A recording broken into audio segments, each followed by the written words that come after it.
واللہ یعصمک من الناس ان اللہ لا یہدی القوم الکافرین. صلوات.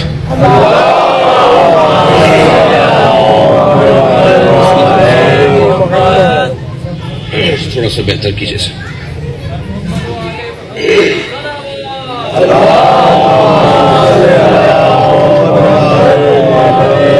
سورہ مبارکہ مائدہ کی آیت اور فیصل آباد کی فضاؤں میں غدیری ماحول.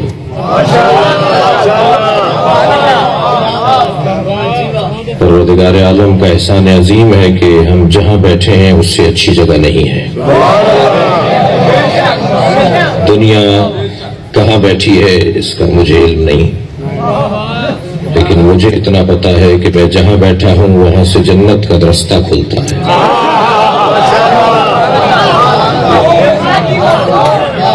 اور الحمدللہ اس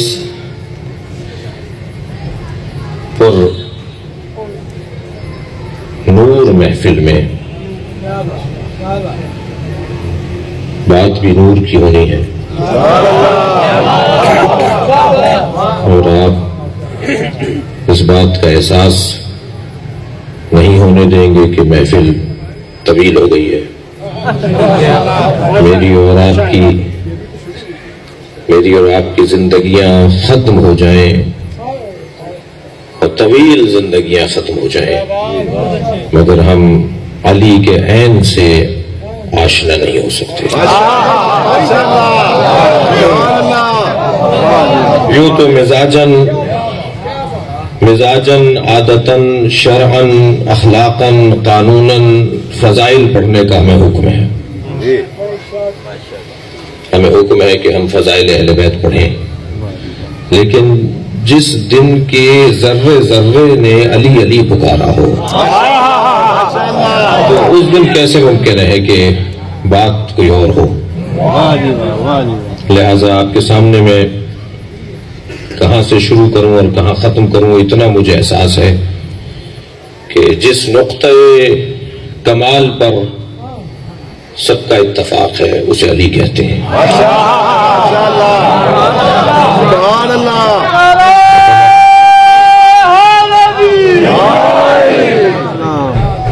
بہت سارے لوگ بہت ساری چیزیں مانتے ہیں مگر بولتے نہیں ہیں، اور اللہ کا ہم پہ خصوصی کرم ہے کہ جو ہم مانتے ہیں وہ بولتے بھی ہیں.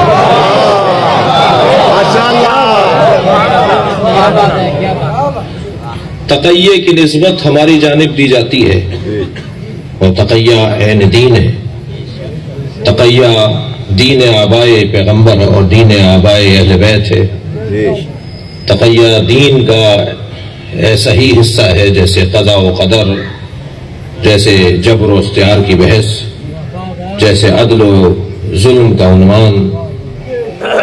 ایسے ہی تقیہ کا عنوان بھی اہل بیت کے مکتب میں ایک مسلم حقیقت ہے، مگر ہمیں کہتے ہیں کہ یہ تقیہ کرتے ہیں اور اس کے آگے اوبلک ڈالتے ہیں یعنی منافقت کرتے ہیں.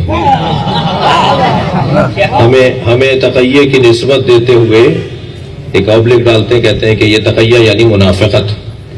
لیکن عجیب سی داستان ہے کہ جن کا مذہب تقیہ ہے وہ تو تقیہ کرتے نہیں ہیں، اور جن کے ہاں تقیہ حرام ہے وہ سارے تقیہ میں ہیں. میرا اتفاق بہت سے نجی ٹی وی چینلز پر اپنے بھائی بزرگ شخصیات کے ساتھ ہوتا ہے. حاشیے کی گفتگو میں اور وقفے کے درمیان بارہا ہم نے سنا کہ جو آپ کہہ رہے تھے وہی صحیح ہے مگر ہم کہہ نہیں سکتے.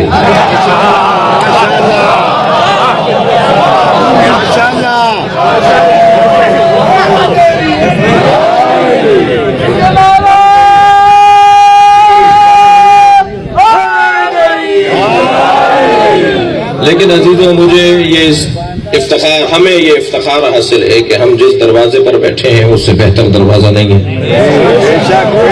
اور ہم اس دروازے پر مر کر بھی مطمئن ہیں وہ ہمیں مار کے مسترب ہیں.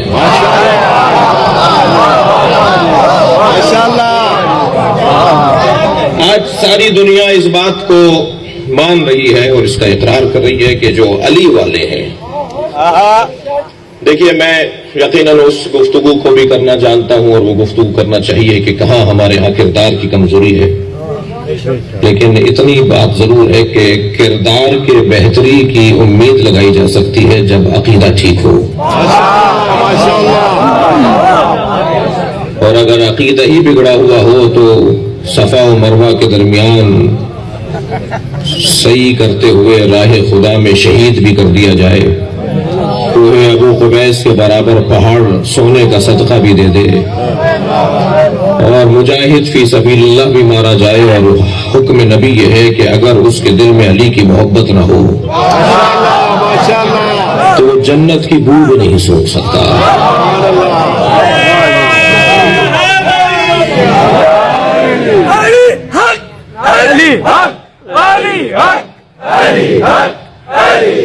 ماشاء اللہ.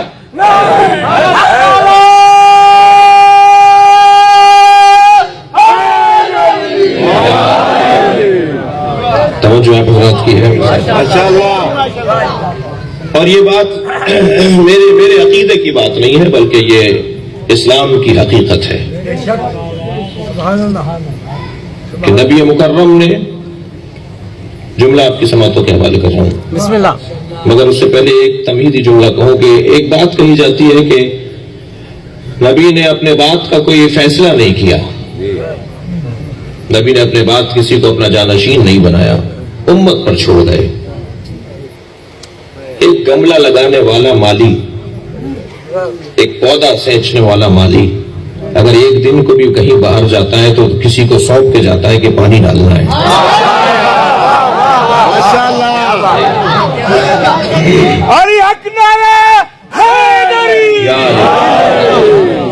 ایک معمولی سا کام چھوڑ کر جانے والا انسان، اور میں تو کہتا ہوں کہ ایک بہت بڑی خیانت ہے، ایک بہت بڑا ظلم ہے سرکار دو جہاں کے حوالے سے، نبی مکرم کے حوالے سے ایک بہت بڑی زیادتی ہے. قرآن مجید سورہ مبارکہ بقرہ کے اندر بہت واضح آیت ہے کہ کتب علیکم اذا حضر احدکم الموت ان ترک خیرا الوصیۃ للوالدین والاقربین بالمعروف حقا علی المتقین. تم پر ہم نے فرض قرار دے دیا ہے کہ اگر تم خیر چھوڑ کر جا رہے ہو تو وصیت کر کے جاؤ. قرآن کہہ رہا ہے کہ تم پر فرض قرار دیا ہے اگر خیر چھوڑ کر جا رہے ہو تو وصیت کر کے جاؤ. ہمیں اللہ حکم دے رہا ہے کہ اگر خیر چھوڑ کر جا رہے ہو تو وصیت کر کے جاؤ. پیغمبر اسلام چھوڑ کر جا رہے ہیں، قرآن چھوڑ کر جا رہے ہیں، پیغمبر کوئی وصیت نہیں کر کے گئے، یہ توہین رسول ہے.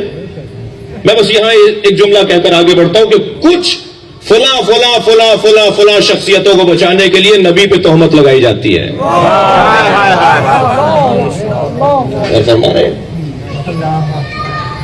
کہہ چکا ہوں بہت سی جگہوں پر، یہاں نہیں بات ہوئی. بوستان زہرا میں ایک مدت کے بعد بلایا گیا ہوں، البتہ بلایا جاتا رہا ہوں لیکن میری حاضری ایک مدت بات ہوئی ہے. بوستان زہرا کی بات کر رہا ہوں. اس مبارکہ میں ایک مدت کے بعد 10 سال پہلے یہاں اشرا بھی پڑا تھا، زکریا صاحب بیٹھے ہوئے ہیں، شاید 12 سال پہلے. لیکن ایک جملہ یہاں کہتا ہوں آگے بڑھوں کہ کچھ کمزوریاں، موٹی موٹی کچھ کمزوریاں شیعوں کی ہیں اور موٹی موٹی کچھ کمزوریاں سنیوں کی ہیں. شیعوں کی ایک موٹی کمزوری اور سنیوں کی ایک موٹی کمزوری سن لیجئے، اور پہلے تو اپنی بتاؤں گا نا تاکہ سنی بھائی سن لے میری بات. شیعوں کی ایک موٹی کمزوری یہ ہے کہ مولا کے فضائل پڑھتے ہوئے اگر کبھی نصیری کی تعریف کر دی جائے تو ہمارے یہاں نعرہ لگتا ہے، اور مولا علی کو اگر رب اور اللہ بول دیا جائے تو ہمارے یہاں کھمال ڈالا جاتا ہے. یہ شیعوں کی بہت بڑی کمزوری ہے جس کی وجہ سے پوری قوم کو جواب دینا پڑ رہا ہے. عالمی سطح کی تشیع زیر سوال آ جاتی ہے، مورد سوال بن جاتی ہے، الزام کا سامنا کرتی ہے. ہم سے زیادہ کسی کو عقیدہ توحید کا پتہ نہیں ہے، ہمیں کوئی عقیدہ توحید نہ بتائے، اس لیے کہ ہمارے ہاں عقیدہ توحید کے لیے سب سے بڑا نصاب ہے نہج البلاغہ. دعائے کمیل پڑھنے والی قوم اللہ کے علاوہ کسی اور کو اللہ نہیں مانتی ہے. ایک موٹی کمزوری ہے، اس کے اوپر تفصیل سے بات ہوگی. اور جو افراد اس کا شکار ہیں بیچارے، وہ خود مستضعف ہیں، بیچارے کمزور ہیں، علمی طور پر کمزور ہیں، لہذا ان سے پیار کی ضرورت ہے، ان سے محبت کی ضرورت ہے۔ کبھی بھی بیمار سے نفرت نہیں کی جاتی، بیماری سے نفرت کی جاتی ہے۔ تو ایک بہت موٹی سی کمزوری ہے میری قوم کی، جس کو بہت تیزی سے پھیلایا جا رہا ہے، اس کے پیچھے ایک بڑی سازش ہے۔ اور سنیوں کی ایک بڑی کمزوری یہ ہے کہ پیغمبر کی توجہ ہے، پیغمبر کی توہین ہو جائے تو ہوتی رہے، مگر کسی طرح امہات المومنین کو بچا لو اور صحابیوں کو بچا لو، ان کی توہین نہیں ہونی چاہیے۔ اور اس ضمن میں اگر پیغمبر کی توہین ہوتی ہے، وہ جو ایک ٹی وی اینکر نے، وہ جو ایک ٹی وی میزبان نے اور شوبز کے ایک بندے نے وہ ایک جو کہا تھا کہ حضرت زوجہ پیغمبر نے سر پہ دوپٹہ باندھا ہوا تھا، وہ صحیح بخاری میں روایت ہے، اس میں بی بی نبی کی عصمت پر شک کر رہی ہیں، بی بی نبی کی نبوت پہ شک کر رہی ہیں، تو وہ تو آپ کو برا نہیں لگ رہا، کتاب میں لکھ دیا آپ نے۔ یہ جو موٹی موٹی کمزوریاں ہیں، لیکن عزیزان گرامی یہ طے ہے کہ تمام امت اسلامیہ میں بعد از نبی اگر کوئی بڑا ہے تو اسے علی کہتے ہیں۔ کسی سنی کو کوئی اختلاف نہیں، کسی شیعہ تو اختلاف کر ہی نہیں سکتا، اس لیے کہ شیعہ کہتے ہی اسے ہے جو علی کے پیچھے چلتا ہو۔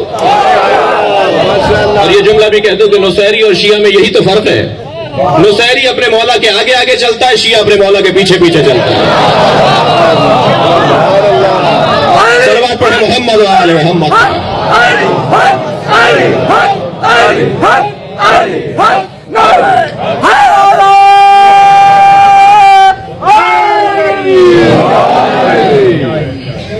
بھائی بڑی عنایت آپ نے روشنی تھوڑی سی موڑ دی تو مجھے کچھ زیارت ہو گئی مومنین کی، اسے اگر بند کر دیں تو اچھا ہے، بغیر اس کے بھی آپ ویڈیو بنا لیں گے۔ ایک صلوات اور ہدیہ کریں نبی کی ذات پر ذرا،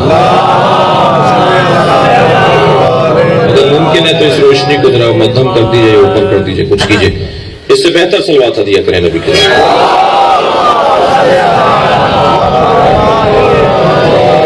یہ طے ہے، توجہ ہے آپ حضرات کی، یہ طے ہے کہ نبی کی بزم میں جب کوئی نیا وارد ہوتا تھا اور صحابہ کرام کو یہ گمان ہونے لگتا تھا کہ یہ مسلمان بھی ہوا ہے یا نہیں ہوا، یہ مومن ہے یا منافق ہے، صحابہ کرام کی کسوٹی بتا رہا ہوں، تو سرکار کی خدمت میں آ کے کہتے تھے یا رسول اللہ کچھ لوگ نئے مسلمان ہوئے، یہ کیسے طے کریں کہ یہ سازشاً آئے ہیں یا ارادتاً آئے ہیں؟ تو نبی فرماتے تھے گھبرایا نہیں کرو، ان کے سامنے علی کا ذکر کیا کرو۔ جب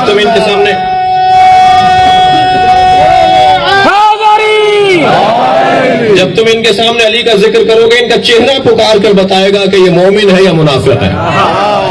یہ کسوٹی پیغمبر کی دی ہوئی کسوٹی ہے، اور دنیا میں کوئی آپ کو مسلمان، واقعی مسلمان اور صحیح سنی نہیں ملے گا کہ جو مولا علی کی فضیلت کا قائل نہ ہو۔ ہندوستان میں یوم حسین ہو رہا ہے، جناب خواجہ نظام الدین ثانی یوم حسین میں خطاب کرنے آئے ہیں، مجمع شیعوں کا ہے اور خطاب کرنے سنی آیا ہے، تو کہنے لگے سنو میں سنی ہوں مگر تفضیلی سنی ہوں۔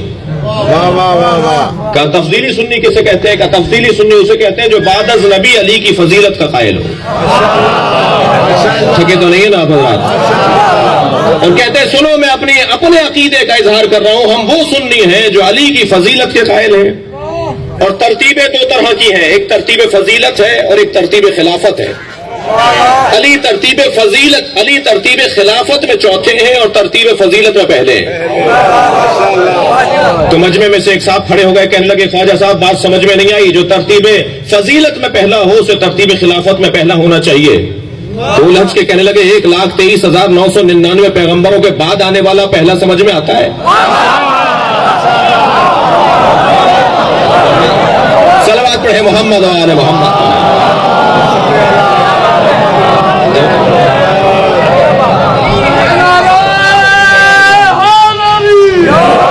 اہل سنت کے بڑے محدثین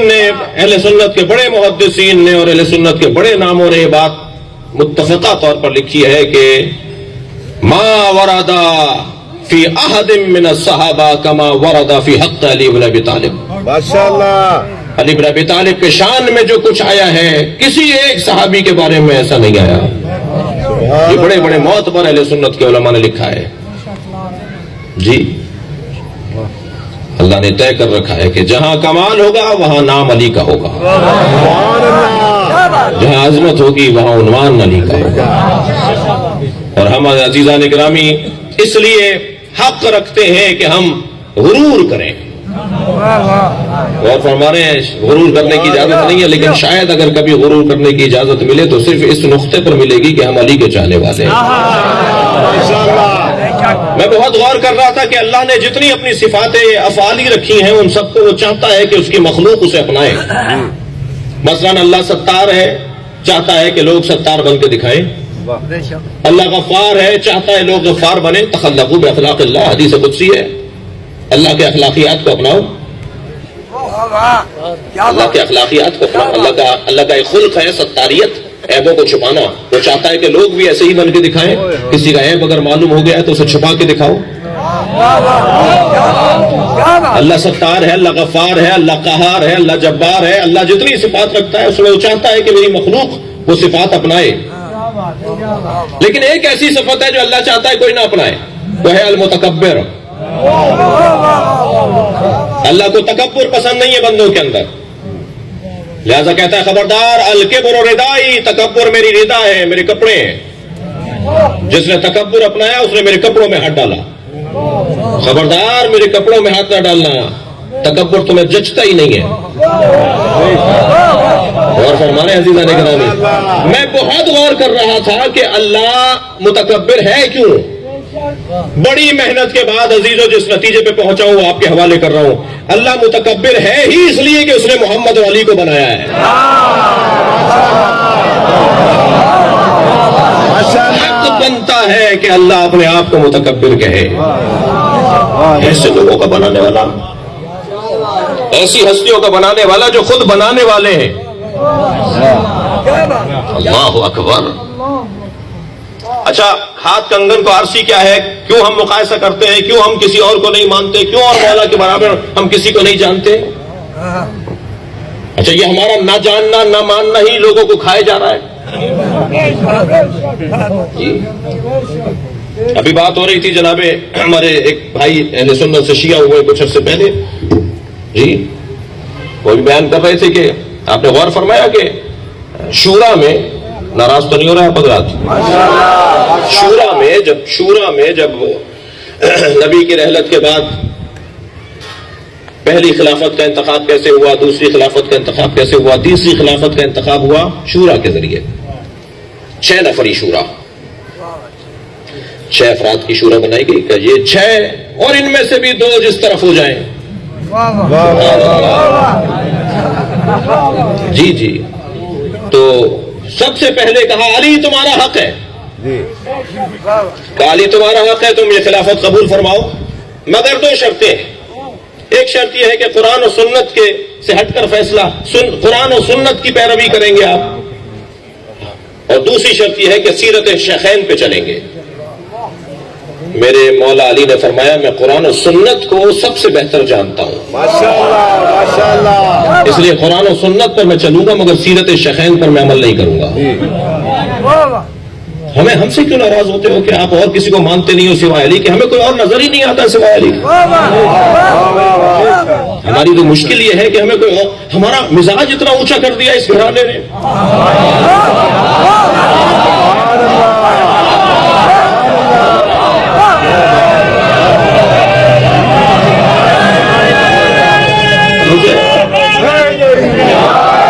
ہمارے سوچنے کا انداز اتنا اونچا کر دیا۔ میں نے جو ابھی ایک جملہ کہا نا، ہم جہاں بیٹھے اس سے اچھی جگہ نہیں ہے، ہمیں اتنا اونچا کر دیا اس اونچے گھر نے۔ اتنا بڑا مجمع بیٹھا ہے، مجھے معاف کریں گے کچھ دیر کے لیے، میں یہ تنقید نہیں تعریف میں بات کرنے جا رہا ہوں۔ اتنے بڑے مجمع سے میں کہوں مولا علی کے 18 بیٹے تھے 10 کے نام بتائیے، یہ میں تنقید نہیں کر رہا، تعریف کر رہا ہوں۔ شاید ہی کوئی نکل کر آئے جو مولا کے 18 بیٹوں میں سے 10 کے نام بتا دے۔ کیوں؟ اس لیے کہ مزاج اتنا اونچا ہے، علی کے علاوہ غور کرنے کا وقت ہی نہیں ہے۔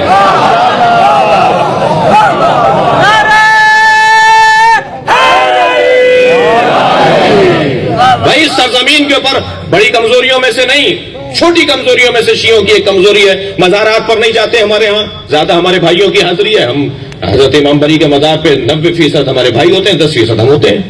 عبداللہ شاہ غازی کے مزار پر 10% شیعہ ہوتے ہیں، 90% سنی بھائی ہوتے ہیں، ہمارے عزیز، ہمارے بھائی جی۔ شاہ عبد الرحیم پٹائی کے مزار پہ، شہباز قلندر کے مزار پہ، ان بزرگوں کے مزاروں پہ آپ دیکھیے شیعہ کم ہوتے ہیں، سنی زیادہ ہوتے ہیں ہمارے بھائی۔ کیوں نہیں جاتے آپ؟ اس لیے کہ آپ ڈائریکٹ نجف کا رستہ جانتے ہیں، آپ کربلا کا راستہ جانتے ہیں۔ ان کا مقام اپنی جگہ محفوظ ہے، مگر سوچ اتنی اونچی ہو گئی ہے، طلب اتنی گہری ہو گئی ہے، ذائقہ اتنا پختہ ہو گیا ہے کہ کہیں اور مزہ ہی نہیں آتا سوائے در علی کے۔ اب دیکھیں یہ سارے عظیم لوگ ہیں، بڑے لوگ ہیں۔ میں اپنا مزاج بتا رہا ہوں اپنی قوم کا، پوری دنیا کی قوم، شیعہ قوم کا۔ یہ سب بلند ہیں، سب مقام بلند رکھتے ہیں، لیکن ذرا غور فرمائیں کہ ان میں اور علی میں کتنا بڑا فرق ہے جی۔ اب غور فرمائیں کتنا موٹا سا فرق ہے، کتنا واضح فرق ہے۔ قرآن مجید میں نجات کے 4 راستے بتائیں، سبیل، صراط، حبل اللہ، نور۔ ماشاءاللہ، نجات کے 4 راستے، نور لفظ استعمال ہوا، نور قرآن میں نور کا لفظ استعمال ہوا، یہ نجات کا راستہ ہے۔ حبل اللہ، اللہ کی رسی، یہ نجات کا ذریعہ ہے۔ صراط، یہ نجات کا ذریعہ ہے۔ سبیل، یہ نجات کا ذریعہ ہے۔ لیکن صراط ہمیشہ مفرد آیا ہے، جمع نہیں آیا قرآن میں۔ ایک بڑا روشن واضح رستہ۔ قرآن میں نور مفرد آیا ہے، جمع نہیں آیا۔ قرآن میں حبل اللہ مفرد آیا ہے، جمع نہیں آیا، مگر سبیل جمع آیا ہے جی۔ والذین جاہدوا فینا لنہدینہم سبلنا، جو ہماری راہ میں جہاد کرتے ہیں ہم انہیں اپنے رستے دکھاتے ہیں جی۔ صراط، نور، حبل اللہ اور سبیل کی جمع آئی ہے، مگر حبل اللہ، نور اور صراط کی جمع نہیں آئی۔ بس اگر اسے سمجھنے کے لیے میں اپنے سارے مضمون کو ایک جملے میں سمیٹ کر آگے بڑھوں تو وہ یوں کہوں گا کہ سہون شریف ہے، دہلی شریف ہے، اجمیر شریف ہے، مگر نجف اشرف ہے۔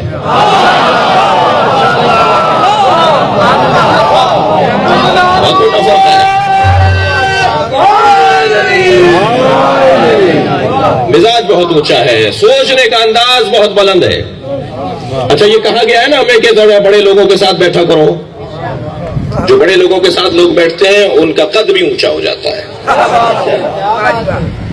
دعائے کمیل جیسی پوری دوسری قومیں کو ایک دعا تو لا کر دکھائے، دعائے ابو حمزہ صومالی جیسی پوری ساری قومیں کو ایک دعا تو لا کر دکھائے۔ صحیفہ سجادیہ میں 54 دعائیں ہیں، کسی کے بڑے نے کوئی ایک جملہ بھی مولا سجاد جیسے کہا ہو۔ ہمیں حق ہے یا نہیں کہ ہم غرور کریں جی؟ تو ایک جملہ تو دکھاؤ کسی کے بڑے کا ایسا ہو جیسا امام سجاد نے کہا ہے۔ مجھے معاف کیجئے گا، کوئی یہ نہ سمجھے، مجھے معلوم ہے برادران اہل سنت مجلس میں بیٹھے ہیں، سامنے بیٹھے ہیں جی۔ ویسے بھی جتنے بھی شیعہ ہیں وہ سارے سنی ہیں۔ میں یہاں ممبر بیٹھا ہوں، میں سنی ہوں، بہت واضح طور پر اعلان کر رہا ہوں، میں سنی ہوں۔ ہماری خواہش ہے کہ سنی بھی شیعہ ہو جائیں۔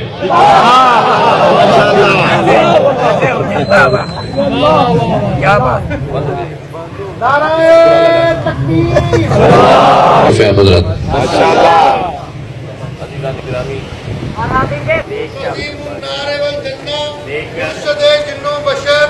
صدر ایوان امامت، مخدوم اعظم، ہادی اعظم، اشجاع عالم، قدوۃ الاطہار، عسکریت کا پیغمبر، راکب دوش پیغمبر، علم کے رازداں، عقل کے پاسباں، شان اولیاء، کان حیا، معرفت کی انتہا، صاحب گرفتار، صاحب ممبر سلونی، صاحب نہج البلاغہ، صاحب لواء حمد، صاحب بستر رسول، علمدار رسول، شوہر بطول، دماد رسول، نفس رسول، وارث ممبر رسول، وارث قرآن، ناطق قرآن، مالکوت کعبہ، شیر خدا، مشکل کشا، خود فکر، خیبر فکر، فاتح بدر و حنین، استاد جبریل، ناصر انبیاء، شار علم نبی، حیدر قرار، غیر فرار، ابو تراب، شاہ مردہ، شیر یزدہ، قوت پروردگار، لا فتح الا علی، لا سیف الا ذوالفقار، بدر العجائب والغرائب، امام المشارق و امام المغارب اسد اللہ الغالب علی غالب علی کل غالب اسد اللہ عین اللہ ید اللہ کرم اللہ وجہ اللہ سر اللہ جم اللہ روح اللہ قسم اللہ باب اللہ کلمت اللہ صراط اللہ جمال اللہ جلال اللہ کمال اللہ صراط اللہ مولا کائنات امیر المومنین امام المتقین امام الزاہدین امام العابدین امام الشاکرین امام الفاتحین امام العادلین امام الصابرین امام المجتہدین امام الموحدین امام الشارکین امام الراکعین امام الساجدین امام الافضلین امام الاولین امام الآخرین امام الاکملین مولا کائنات قائد الغر المحجلین صراط مستقیم امام مبین فخر آدم نوح ابراہیم موسیٰ و عیسیٰ علی حق نعرہ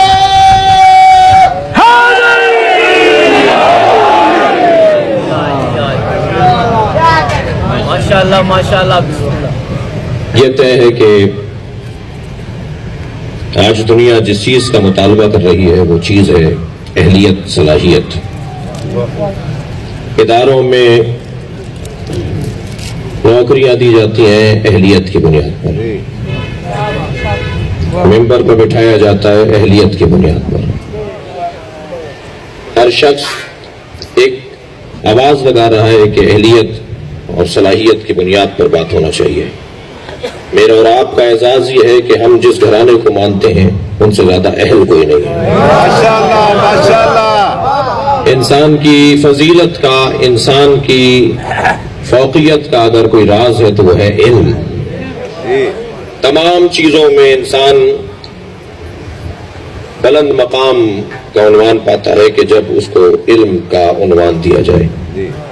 حضرت آدم کو سجدہ کرنے کا فلسفہ بھی علم تھا. فرشتوں کو اسی بنیاد پہ کہا گیا کہ تم آدم کو سجدہ کرو, اس لیے کہ فرشتوں سے بھی پوچھا گیا اور حضرت آدم سے بھی پوچھا گیا, مگر آدم نے بتا دیا اور فرشتوں نے کہا انی عالم ما لا تعلمون.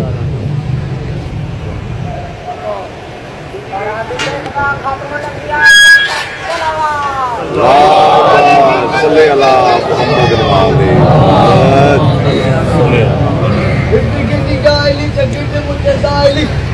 توجہ میری طرف ہے حضرات کی. تھوڑا سا علم کی بنیاد پر انسان کو فضیلت دی جاتی ہے اور الحمدللہ مجھے اور آپ کو پھر یہ اعزاز حاصل ہے کہ ہم جس کو اپنا پہلا امام مانتے ہیں اس سے بڑا کوئی عالم نہیں تھا. ماشاءاللہ ماشاءاللہ. بعد از خدا و رسول اگر اس کائنات میں کوئی سب سے بڑا عالم ہے تو وہ علی کی ذات ہے. بے شک. اور میرے مولا نے اپنے علم کو اپنے خطبات کے ذریعے اور اپنے خطوط کے ذریعے سے تاریخ میں درج کروا دیا. اور آج اتنی مدت گزرنے کے بعد بھی نہج البلاغہ قرآن کا چھوٹا بھائی ہے. ماشاءاللہ سبحان اللہ. اور دنیا اس بات پر, اچھا مولا کا کمال یہ ہے کہ مولا نے اپنے علم کو فن میں ڈھال کر پیش کیا ہے, اس لیے کہ فن کو موت نہیں ہے. آج اگر نہج البلاغہ پر غیر مسلم پی ایچ ڈی کر رہے ہیں, عیسائی نہج البلاغہ کو پڑھ رہے ہیں, تو اس وجہ سے نہیں کہ وہ علی کو پہلا امام مانتے ہیں, اس وجہ سے کہ علی ادیب بہت بڑا تھا. سبحان اللہ. علی کو بولنا بہت اچھا آتا تھا. علی کو انتہائی درجہ کے اعلیٰ مفاہیم کو الفاظ میں سمونا بہت اچھا آتا تھا. گہرے مطالب کو آسان کر کے پیش کرنا علی کا کارنامہ ہے. جو دور نظم کا دور تھا, اس نظم کے دور میں نثر کا ایجاد اگر کسی نے کیا تو اسے علی کہا جاتا ہے. ماشاءاللہ ماشاءاللہ. لوگ نثر سے آشنا نہیں تھے. میرے مولا نے نثر کی دنیا سے لوگوں کو آشنا کیا. اور آج اتنی مدت گزرنے کے بعد, اور اس سے پہلے بھی اور ہر دور میں, ابھی چند سال پہلے کوفی عنان کے زمانے میں جب وہ سیکرٹری جنرل تھے اقوام متحدہ کے, تو انہوں نے تاریخ بشریت کے 5 کامیاب ترین نظام حکومت گنوائے تھے کہ کون کون سے ہیں. اس میں اس نے پہلا نام مولا علی کے خط کو عنوان دیا تھا جو مالک اشتر کو علی نے لکھ کے دیا ہے. ماشاءاللہ ماشاءاللہ. کیا مسلمانوں کے, اس کے بقول مسلمانوں کے, اکثریت مسلمانوں کی, ان کے بقول چوتھے خلیفہ نے جو حکومت کا نظام لکھ کر دیا ہے, اس سے بہتر نظام حکومت نہیں ہے دنیا میں. آپ دیکھیے تو صحیح, جو علی خود قرآن ہے, اس علی نے اپنے اس خط میں ایک آیت قرآن سے بھی استفادہ نہیں کیا. عجیب بات ہے. میرے مولا علی نے پورے خط میں ایک آیت سے بھی استفادہ نہیں کیا, ایک حدیث سے بھی استفادہ نہیں کیا, جو خود پیغمبر اکرم کی زبان چوس کر سلونی کا دعویٰ کرتا ہو. اس نے پیغمبر کی کسی حدیث سے استفادہ نہیں کیا. کیوں؟ اس لیے کہ جب نظام حکومت بنایا جائے گا, جب لوگوں کے لیے جینے کا طریقہ مہیا کیا جائے گا, تو تمہاری مملکت میں سارے شیعہ تو نہیں بس رہے, تمہاری مملکت میں سارے مسلمان تو نہیں رہتے. اگر قرآن کی ایک آیت سے مولا علی استفادہ کرتے تو غیر مسلم کہتے یہ کہ مسلمانوں کے لیے لکھا گیا ہے. علی نے ایسا نظام لکھ کر دیا جس میں ہندو کو بھی سانس لینے کا موقع ملے, عیسائی کو بھی زندگی گزارنے کا طریقہ ملے, مسلمان بھی زندگی گزارے, غیر مسلم بھی زندگی گزارے. اس لیے کہ جو غیر مسلم ہے وہ ہے تو انسان. کون لا رہا ہے نظام؟ جب ہم اپنا نظام پیش کرتے ہیں تو اس میں کہیں الجھن رہ جاتی ہے, لیکن جب علی نظام پیش کرتا ہے تو علی کیونکہ خالق کا نمائندہ ہے, جتنی بھی مخلوق بستی ہے سب کا علی کو خیال کرنا پڑے گا. یہ کسی میں دم ہے تو لا کر دکھائے اس انداز سے. 1400 سال پہلے میرے مولا علی نے بہت ہی واضح طور پر فرما دیا. پچھلے دنوں ایک میڈیکل کالج میں خطاب کا موقع ملا, ڈاکٹر حضرات بیٹھے تھے, طالب علم سارے ڈاکٹر تھے, یہاں بھی ڈاکٹر حضرات تشریف فرمائے. میرے مولا فرماتے ہیں اے جب لہذا الانسان, مجھے اس انسان کی خلقت پہ تعجب ہے کہ اللہ نے کیا شاہکار پیش کیا ہے. یتکلم بلحم, یہ گوشت کے لوتھڑے سے بولتا ہے, ینظر بشحم, یہ چربی سے دیکھتا ہے, یسمع بعظم, یہ ہڈیوں سے سنتا ہے, یتنفس بخرم, اور سوراخوں سے سونگتا ہے. بھئی بدن کا موضوع ہے نا, میڈیکل کا موضوع, ڈاکٹر حضرات کا موضوع بدن. عالم بات کرتا ہے روح سے, ڈاکٹر بات کرتا ہے بدن سے. ڈاکٹر کا موضوع ہے بدن. میرے مولا بدن کے اوپر بات کر رہے ہیں کہ یہ ہڈیوں سے سنتا ہے, یہ چربی سے دیکھتا ہے. یہ جو چربی ہماری آنکھ میں دکھائی دے رہی ہے ہم اس سے نہیں دیکھتے, یہ جو کان ہمیں باہر دکھائی دے رہا ہے ہم اس سے نہیں سنتے. میرے مولا فرما رہے چربی سے دیکھتا ہے. یہ جو ہماری آنکھ میں ایک سم کی بال کی طرح ایک چھوٹی سی بال ہے, اس کے اندر ایک ڈاٹ ہے, اس ڈاٹ کے پیچھے چربی ہے, انسان اس چربی سے دیکھتا ہے. ماشاءاللہ. انسان کے کان کے اندر 3 باریک باریک ہڈیاں ہیں جو بچتی ہیں اندر. میں بول رہا ہوں آپ سن رہے ہیں, وہ ہڈیاں آپ کی بج رہی ہیں تو آپ سن رہے ہیں. علی نے فرمایا کہ انسان ہڈیوں سے سنتا ہے. جب میں نے یہ قول وہاں بیان کیا, اور بہت سارے قول میں نے جمع کیے تھے کہ بدن کے بارے میں اہل بیت نے کیا فرمایا ہے, ڈاکٹروں سے خطاب تھا. تو تقریر کے بعد چند ڈاکٹر آگے آئے اور کہنے لگے علی کی محبت میں اضافہ ہو گیا. کہنے لگے یہ مولا علی نے کب فرمایا ہے؟ گفتگو ہونے لگی. میں نے کہا جی 1400 سال پرانا مولا کا قول ہے, اور 1000 سال پہلے سید رضی نے نہج البلاغہ کو مرتب کیا ہے. کہنے لگے اس زمانے میں کوئی مشینیں نہیں تھی جو اندر کا حال بتاتی کہ انسان ہڈیوں سے سنتا ہے.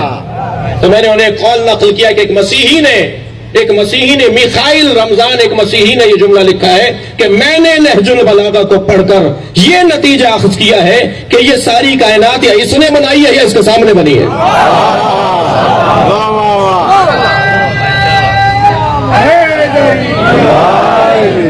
اب ہمیں حق پہنچتا ہے نہیں کہ ہم مولا علی کے علاوہ کسی اور کے بارے میں بات ہی نہ کریں. کیا فرمایا تھا شورا میں, میری بات مکمل ہو, شورا میں کیا فرمایا مولا نے؟ فرمایا میں قرآن و سنت پہ عمل کروں گا لیکن سیرت شیخین پہ عمل نہیں کروں گا. علی کا یہ انکار کر دینا ہی کھا رہا ہے آج تک لوگوں کو. فرما رہے میں ان سے بہتر جانتا ہوں قرآن و سنت کو. ہم سے نہ کہا جائے کہ ہم, ایک حقیقت ہے اور ایک درد ہے جو اس امت کو اللہ نے دیا ہے کہ ہم ایک مشکل میں ہیں. کہ میرے مولا نہج البلاغہ میں فرماتے ہیں نزلنی الدہر, مرثیہ پڑھنے علی اپنا, مجھے زمانے نے اتنا گرا دیا کہ کہتے ہیں علی اور فلاں. یہ درد ہے امت کا. میرے مولا مرثیہ پڑھنا ہے اپنا کہ مجھے مجھے زمانے نے اتنا گرا دیا, کہتے ہیں علی اور فلاں.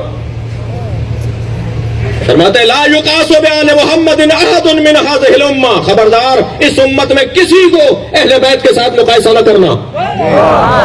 کسی میں اہلیت نہیں ہے کہ وہ اہل بیت کے ساتھ مقایسہ کے لیے آئے.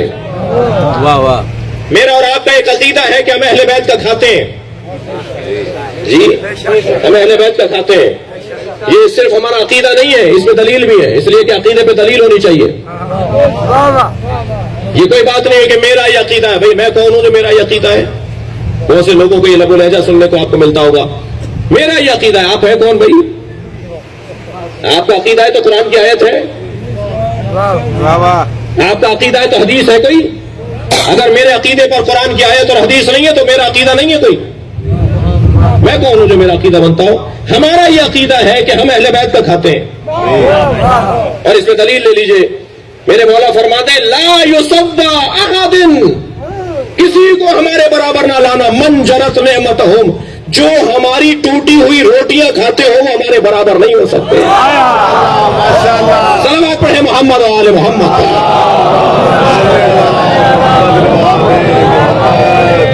یہ میری تمہید یہاں ایک منزل پر آئی کہ ہم اگر مولا علی کا نام اور علی علی کرتے ہیں تو اس کا ایک موٹا سبب یہ ہے کہ علی کے علاوہ ہمیں کوئی دکھائی نہیں دیتا.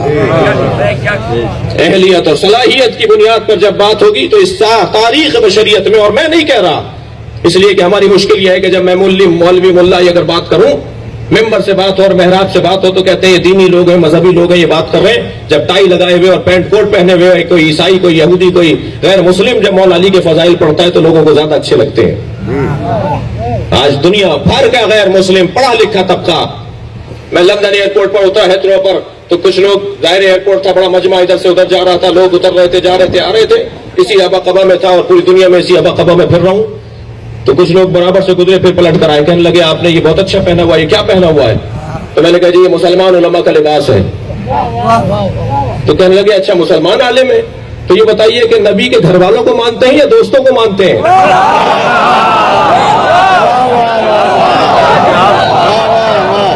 لوگ سوچ رہے ہیں اس بات کو. الحمدللہ ہم جس جگہ پر بیٹھے ہوئے ہیں وہ جگہ ہے اہل بیت کی تعلیمات کی جگہ. میں یہاں اپنی تمہید کو روک دوں. یا ایھا الرسول بلغ, اے میرے حبیب, میرے رسول, بڑے پیار سے بات کر رہا ہے اللہ. آپ لوگ تھکے تو نہیں ہے نا؟ زیادہ دیر تو نہیں ہوئی میرے بیان میں. میں محفل کے بیان کو آگے بڑھا رہا ہوں. اے رسول, اے صاحب رسالت, لہجہ بڑا پیارا ہے. اللہ کو اپنے حبیب سے پیار بہت ہے. مجھے تو ایسا لگتا ہے اس پوری کائنات میں محمد کے علاوہ نبی اللہ کو کچھ دکھائی نہیں دیتا. کبھی سرکار کی پنڈلیوں کی قسم کھاتا ہے رجل ایک, کبھی سرکار کی آنکھوں کی قسم کھاتا ہے عین ایک, کبھی سرکار کے ہاتھوں کی بات کرتا ہے ید ایک. نبی مکرم کے بدن مبارک کو اللہ یاد کر رہا ہے. وہ کالی کمری پہن لیتے ہیں تو اللہ اس کی قسم کھا دیتا ہے. ساری دنیا سے کہتا ہے مصلی پر آؤ, نماز پڑھو, اقیموا الصلاۃ اقیموا الصلاۃ, اور اپنے نبی سے کہتا ہے بستر پہ بھی چلے جاؤ. اللہ تم اللیل الا قلیلا. میرے حبیب بہت کھڑے ہوتے ہو میری بارگاہ میں, کبھی کچھ آرام بھی کر لیا کرو. یہ انداز ہے سرکار تو جہاں سے اللہ کی بات کرنے کا. انبیاء کرام کا نام لیتا ہے قرآن میں, یا ابراہیم, یا نوح, یا عیسیٰ, لیکن سرکار تو جہاں تو کبھی نہیں کہا یا محمد. اگر پکارا تو کہا یا ایھا النبی, اور جب بھی نبی کہہ کر اللہ نے اپنے حبیب کو پکارا تو موضوع تھا اللہ اور نبی کے درمیان گفتگو. لیکن جب خلق تک پیغام پہنچانا مطلوب ہوا تو کہا یا ایھا الرسول. ذمہ داری کی بات ہو رہی ہے. یا ایھا الرسول, منصب سے مخاطب ہو رہا ہے اللہ. کرسی کی بات کر رہا ہے, تمہیں جو ذمہ داری دی گئی ہے اس سے مخاطب ہو رہا ہے اللہ. مثلا اگر یہاں کوئی ڈائریکٹر صاحب بیٹھے ہو, مثلا جناب منصور صاحب بیٹھے, صدر صاحب, سیکرٹری صاحب, فلاں صاحب, منصب سے اگر بلایا جائے تو منصب کا بلانا, منصب کے سے بلانا, یہ ذمہ داریوں کی یاد آوری ہوا کرتا ہے. ماشاءاللہ, انسان کو ذمہ داریاں یاد آنے لگتی ہیں. اب اگر کہا جا رہا ہے یا ایھا الرسول تو ذمہ داری کی طرف اشارہ ہے. کیا ذمہ داری ہے؟ بلغ. تھکے نہیں ہے تو جملہ کہوں, پورے قرآن میں تبلیغ کرنے کا حکم اگر آیا ہے تو ولایت علی کے لیے آیا ہے. کہیں اور لا کے دکھائیے, کہیں اور لا کے دکھائیے. اگر بلغ کا لفظ کہیں اور آیا ہے علی کی محبت کے علاوہ. بلغ, تبلیغ کرو. کس چیز کی تبلیغ کرو؟ اب میں اپنے ان بھائیوں سے ہاتھ جوڑ کر کہتا ہوں کہ یہ مت کہیں کہ اس ممبر سے صرف علی علی کیوں ہوتا ہے. اس ممبر سے صرف علی علی ہی ہوگا، اس لیے کہ اللہ یہ چاہتا ہے کہ علی علی ہو، نبی یہ چاہتے ہیں کہ علی کا تذکرہ عام ہو۔ مجھے ایک جملہ کہنے دیجئے، میں نے نبی کی 23 برس کی نبوی حیات کو پڑھا، 40 برس کی اعلان نبوت سے پہلے کی زندگی کو پڑھا، 63 برس کی نبی کی زندگی کو پڑھنے کے بعد میں ایک تاریخ کا طالب علم اس نتیجے پر پہنچا ہوں کہ نبی نے ساری زندگی یا اللہ پہنچایا ہے یا علی پہنچایا ہے، کوئی اور کام ہی نہیں ہے۔ یا وحدانیت پروردگار کا پیغام ہے یا مولا علی کی ولایت کا پیغام ہے۔ بلغ، پہنچا دو میرے حبیب، ما انزل الیک من ربک، وہ چیز جو تمہارے رب کی طرف سے تم پر نازل کی گئی ہے۔ معراج پر گئے کیوں تھے؟ تھکے تو نہیں نا؟ سرکار کو معراج پہ کیوں لے جایا گیا تھا؟ سرکار کو معراج پہ علی دکھانے کے لیے لے جایا گیا تھا۔ بغیر دلیل کی تو بات ہوتی نہیں ہے اس ممبر سے۔ کیا کہا ہے قرآن نے؟ لِنُرِيَهُ مِنْ آیَاتِنَا، ہم کیوں لے گئے اپنے حبیب کو راتوں رات معراج کے اوپر؟ تاکہ ہم اپنی آیات دکھائیں۔ میرے مولا اپنے سینے پہ ہاتھ رکھ کے فرماتے ہیں انا آیت اللہ الکبریٰ، میں اللہ کی سب سے بڑی آیت ہوں۔ معراج پر نبی مکرم کو اگر کچھ دیا گیا ہے تو علی علیہ السلام کی ولایت۔ اچھا، نبی کا معراج پہ جانا کمال ہے یا یہاں رہنا کمال ہے؟ معراج تو ان کے لیے معراج، اور شاعر نے کیا خود 2 مصروں میں کہا ہے کہ ایک شب کا ذکر کیا ہے جانے والے عرش پر، تیری ساری زندگی معراج ہی معراج ہے۔ وہ جس کا آنا جانا کوئی بات ہی نہیں ہے، اسے اگر ایک مرتبہ بلایا گیا ہے تو ایک خاص پروٹوکول اور ایک خاص آداب اور تہذیب کے ساتھ، تاکہ علی کی ولایت، علی کی محبت ان تک پہنچائی جائے۔ پہنچا دو، بلغ ما انزل الیک من ربک، جو تمہارے رب کی طرف سے نازل ہوا اسے پہنچا دو۔ وَإِن لَمْ تَفْعَلُوا، اور اگر یہ کام تم نے نہیں کیا، لہجہ بدل گیا بھائی، اللہ کا لہجہ تبدیل ہو گیا۔ ابھی تک تو بات ہو رہی ہے پیار محبت کی، اور اگر تم نے یہ کام نہیں کیا تو گویا کچھ نہیں کیا۔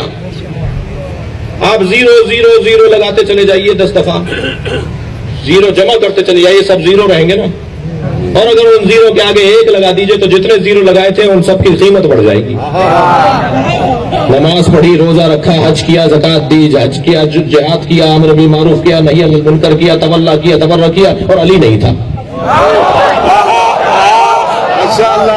تو بغیر مولا کی محبت کے یہ سارے 0 0 ہیں۔ اور جیسے ہی ان کے ساتھ آپ نے شعوروں میں مولا کی محبت لگائی تو اتنی قیمت بڑھتی چلی جائے گی ان کی۔ اور اب بات ان سے ہو رہی ہے کہ جو مولا کی محبت رکھنے والے لوگ ہیں، ولایت رکھنے والے لوگ ہیں، جی اگر آپ نے یہ کام نہیں کیا فما بلغت رسالتہ، تو گویا کوئی کام آپ نے نہیں کیا۔ واللہ یعصمک من الناس، اور اللہ لوگوں کے شر سے آپ کو بچائے گا۔ اس کا مطلب یہ ہوا کہ سرکار دو جہاں کے ذہن مبارک میں تھا کہ جب میں علی کی ولایت عام کروں گا تو فساد ہوگا، شر پھیلے گا۔ میں آپ سے ایک جملہ کہوں عزیزان گرامی، اگر آج بھی مولا علی کے نام پر کہیں FIR کٹتی ہے، کہیں جلوس روکا جاتا ہے، کہیں مولا کے فضائل پڑھنے والوں کو تنگ کیا جاتا ہے، تو انہیں مطمئن رہنا چاہیے اللہ حمایت کرنے میں موجود ہے، اللہ مدد کرنے کے لیے موجود ہے۔ واللہ یعصمک من الناس، اللہ تمہیں لوگوں کے شر سے بچائے گا۔ کوئی پریشانی کی بات نہیں ہے، کوئی پریشانی کی بات نہیں ہے، اس لیے کہ ہماری پشت پر اور ہمارے سر پر اللہ کا ہاتھ ہے، اللہ بچائے گا۔ اچھا کیا ہوا؟ کچھ ہونا تھا کیا؟ نبی کے ذہن مبارک میں ہے ان اللہ لا یہدی القوم الکافرین، اور اللہ کافروں کو ہدایت نہیں دیتا۔ اللہ اکبر، اللہ نے قرآن میں لکھ دیا جو علی کا دشمن ہے وہ کافر ہے، جو علی سے مخالفت کرتا ہے وہ کفر اپناتا ہے۔ ان اللہ لا یہدی قوم الکافرین، اللہ قوم کافرین کو ہدایت نہیں دے گا۔ کیا ہوا تھا میدان غدیر کے اندر؟ سرکار دو جہاں لوٹ رہے ہیں، کہاں سے؟ حج کر کے لوٹ رہے ہیں۔ زندگی میں پہلی دفعہ حج کیا ہے اور آخری دفعہ حج کیا ہے، ایک ہی حج کیا ہے سرکار نے۔ آپ لوٹ رہے ہیں اور ایسی جگہ سے گزر ہوا جہاں یہ آیت آئی وہاں کھڑا ہونے کی جگہ نہیں تھی، مگر حکم آ گیا کہ بلغ، پہنچاؤ۔ تو اب نبی مکرم نے اپنا اونٹ روک دیا، دور دور کچھ جھاڑیاں تھی، کچھ اجڑے ہوئے سے، کچھ بے نظمی کا شکار درخت تھے، سرکار نے کچھ لوگوں کی ٹیم بنائی کہ ان درختوں کی شاخوں کو کاٹ دو، کوئی سائے میں جا کے بیٹھنے نہ پائے۔ بھائی جو چیز تکلیف میں ہوتی ہے نا وہ یاد بھی رہتی ہے۔ سرکار نے دھوپ میں، اور ایک مرتبہ دھوپ کی شدت بھی عجیب ہے، سرکار نے اعلان غدیر کرنے کے لیے اہتمام شروع کیا۔ یہ سنی بھی آپ کی بات ہے مگر میرے لب و لہجے میں کچھ نئے انداز سے سنیے۔ حضرت نے فرمایا جو آگے چلے گئے انہیں واپس بلاؤ، جی وہ جو پیچھے رہ گئے ہیں ان کا انتظار کرو۔ تو جس کو حکم دیا تھا نا نبی نے، اس نے کہا یا رسول اللہ کیا کہہ کر بلاؤں؟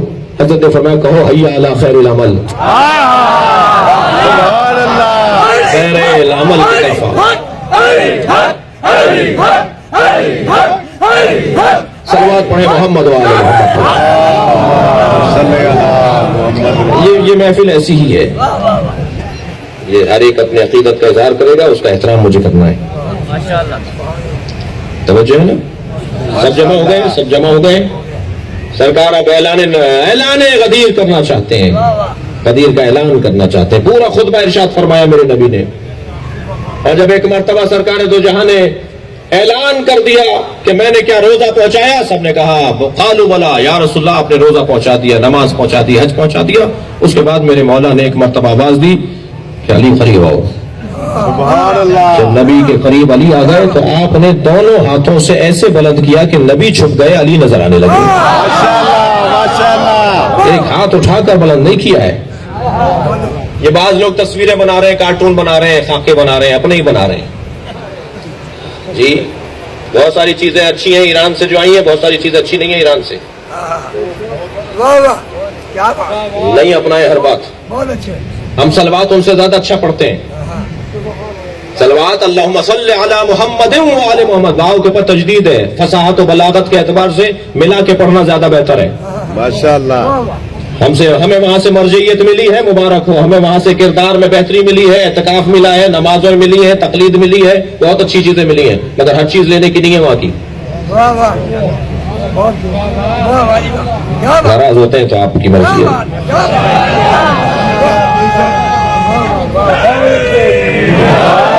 ہمیں ہر چیز نہیں لینی۔ اب وہاں بچوں کی کتابوں کے لیے کچھ کتابیں آ رہی ہیں جس میں کہانیاں ہیں، واقعات ہیں، تو کچھ خاکے بنائے جا رہے ہیں، کارٹون بنائے جا رہے ہیں۔ نہیں کریں یہ باتیں، یہاں نہیں چھاپیں۔ کراچی میں ہمارے ایک عزیز ہے، ہمارا دوست، یہ ہمارے ایک مذہبی جماعت کے ڈاکٹر صاحب جانتے ہیں، کہ دوست کے اوپر FIR کٹ گئی، 4-6 مہینے لگ گئے اس FIR کو سنبھالنے میں۔ یہ بریلوی بھائیوں نے ہمارا ساتھ دیا، سمجھا ہماری بات کو انہوں نے۔ لہذا بہت ساری چیزیں، پیغمبر نے ایک ہاتھ پکڑ کر میرے مولا کا بلند نہیں کیا،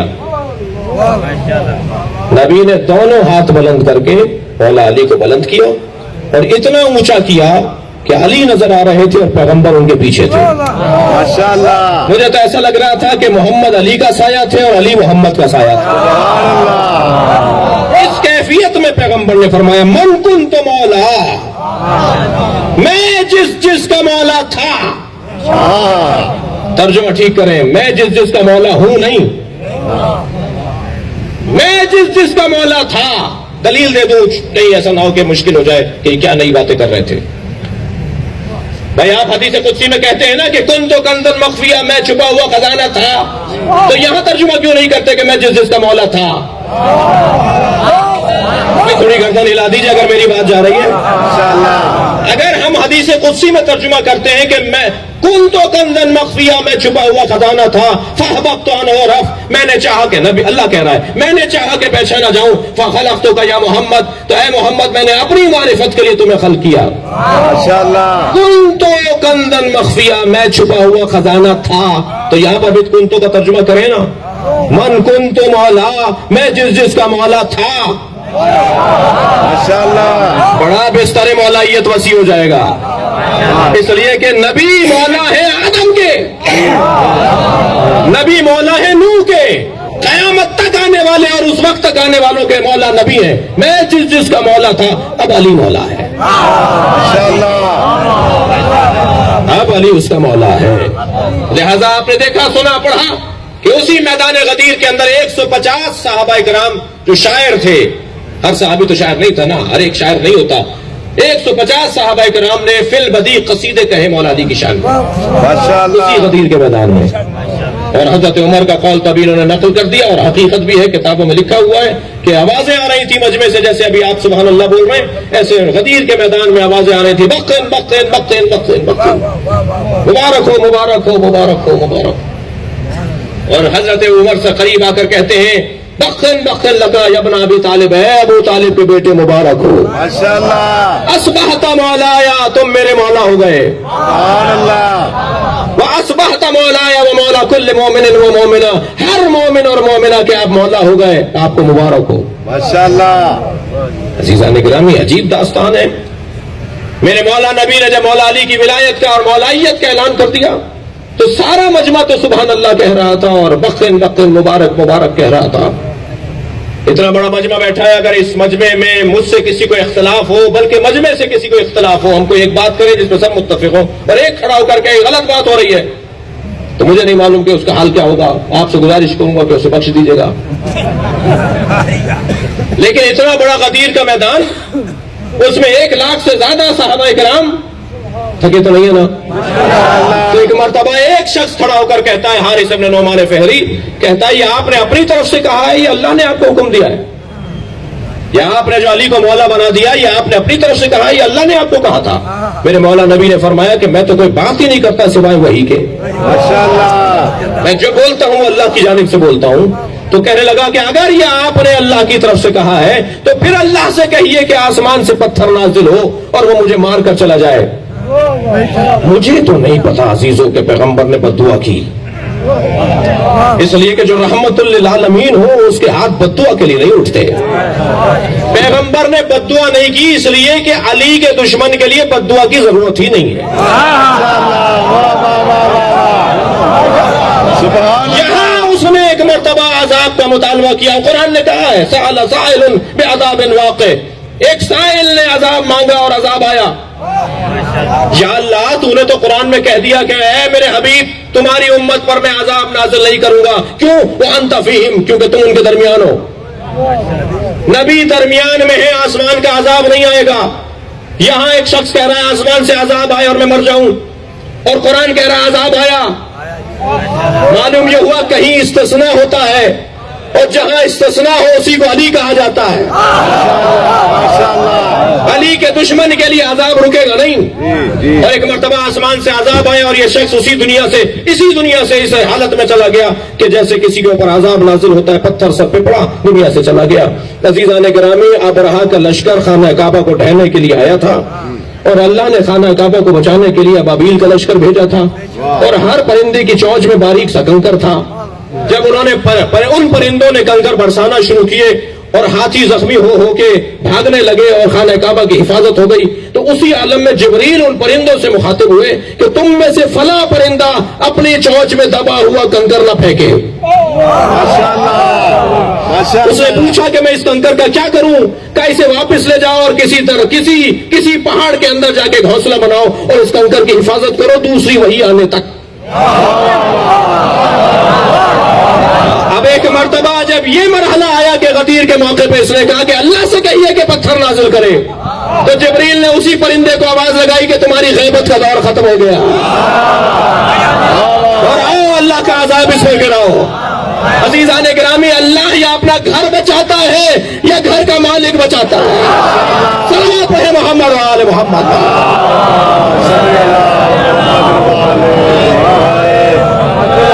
ماشاءاللہ آسمان سے پتھر نازل ہوتا ہے اور اس کو دشمن علی کو اس دنیا سے ختم کر دیتا ہے۔ اچھا، ویسے آپ نے دیکھا کہ علی کی دشمنی ایسی بیماری ہے جس کا علاج ہے ہی موت، اور میرا اور آپ کا تو معاملہ ہی نہیں ہے، معاملہ ہے اللہ سے، اس لیے کہ علی کا اپنا تو کچھ ہے ہی نہیں، جو کچھ ہے میرے عزیزوں وہ اللہ کا ہے، اس لیے کہ یہ بیچ چکے اپنا سب کچھ۔ اور فرمایا حدیث غدیر پر میں اپنے بیان کو ایک منزل کی طرف لے جا رہا ہوں۔ حدیث غدیر پر کسی کو اختلاف نہیں۔ ابھی پچھلے دنوں کراچی یونیورسٹی کے کوئی 15-17 طالب علم جو سنی بھائی تھے، ہمارے سنی جوان تھے، وہ ہمارے یہاں باب العلم میں آئے اور کہنے لگے کہ ہمیں 5-6 موٹی موٹی باتوں کا ہماری کتابوں سے حوالہ دے دیجئے۔ مثلا نبی نے کہا ہے مولا علی کو، ہماری کتاب سے دکھائیے، ہم نے صحیح بخاری سے دکھا دیا۔ کہا جناب زہرا پر کچھ لوگوں نے دروازہ گرایا، وہ ہماری کتابوں سے دکھائی ہے، ہم نے انہی کی کتابوں سے دکھایا۔ اس طرح ہاتھ کھول کے نماز پڑھنا اور سجدہ رکھنا، اس طرح کے اور سوالات تھے، وہ سارے ہم نے ان کی کتابوں سے دکھا دیے۔ اس میں ایک سوال یہی تھا کہ یہ مولا کا لفظ پیغمبر نے اپنی زبان پہ کہاں جاری کیا ہے؟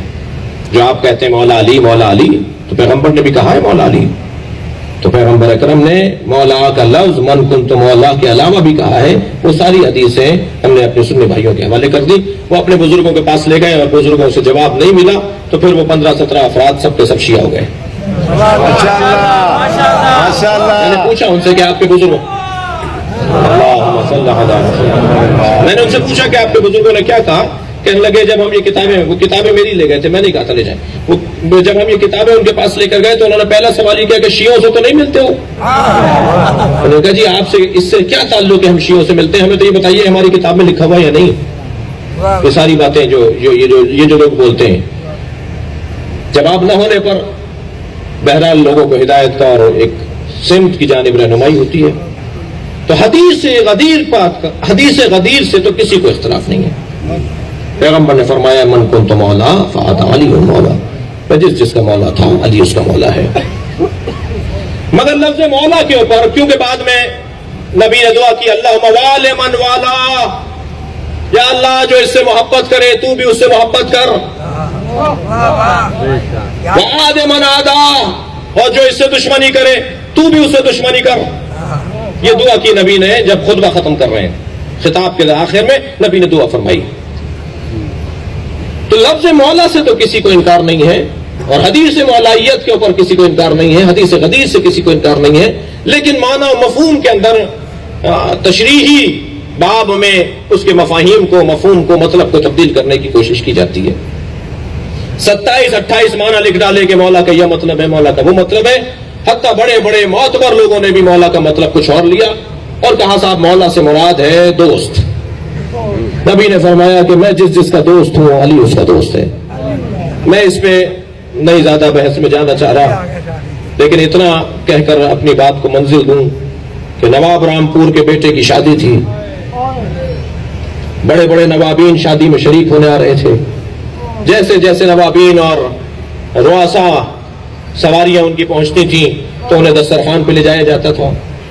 جب مہمان کھانا کھا لیتا تھا تو نواب صاحب کا ایک نوکر تھا، اس کو وہ محمد کہہ کے پکارتے تھے، تو نواب صاحب آواز لگاتے تھے محمد انار لاؤ، اور محمد دوڑا دوڑا جاتا تھا اور انار لاتا تھا، اسے کھولتا تھا، اس کے دانے جو ہے وہ مہمانوں کو کھلائے جاتے تھے۔ مسلسل آواز لگتی رہے محمد انار لاؤ، محمد انار لاتا رہا۔ جب بارات تیار ہوئی اور بارات چڑھنے لگی تو پھر نواب صاحب کی آواز آئی محمد انار لاؤ، تو محمد دوڑے دوڑے گئے اور جلنے والا انار لے آئے۔ دسترخوان پر تو نواب صاحب نے نہیں کہا تھا کہ کھانے والا لاؤ، اور بارات چڑھتے ہوئے بھی نواب صاحب نے نہیں کہا تھا کہ جلانے والا لاؤ، لیکن ایک نوکر کو پتا ہے کہ کس موقع پر کون سے انار کی بات ہو رہی ہے، مگر مسلمان کو نہیں پتا کہ دھوپ میں کون سے مولا کا مطلب بیان ہوگا۔ صلوات پڑھے محمد و آل محمد۔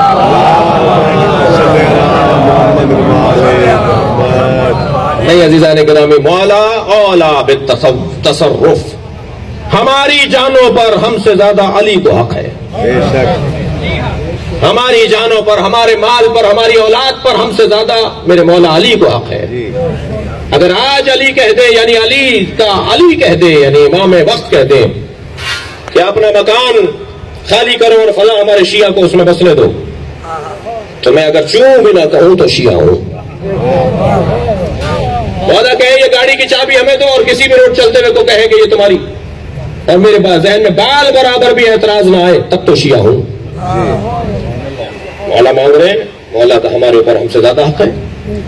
بس ولایت کا مطلب یہی ہے کہ جب میں اپنے اوپر اپنے مولا کو اولویت دے دوں، حق دے دوں، تو یہی مولائیت ہے۔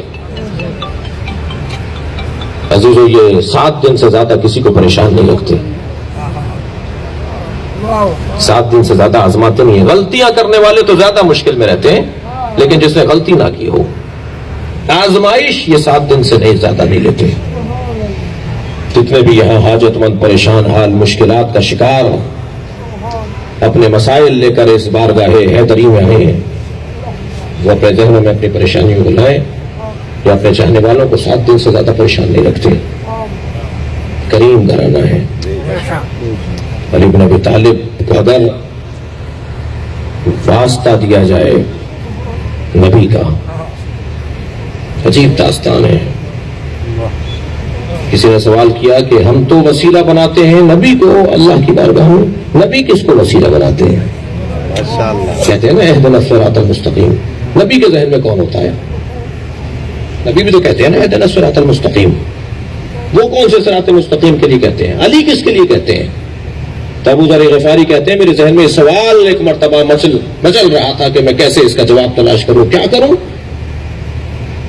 کہ ایک مرتبہ مولا علی نے فرمایا چلو میرے ساتھ. پیغمبر کو حالت رکوع میں ہم نے دیکھا. جب ذکر رکوع مکمل کر لیا تو پیغمبر اللہ سے دعا کر رہے تھے یا اللہ تجھے علی کا واسطہ دیتا ہوں،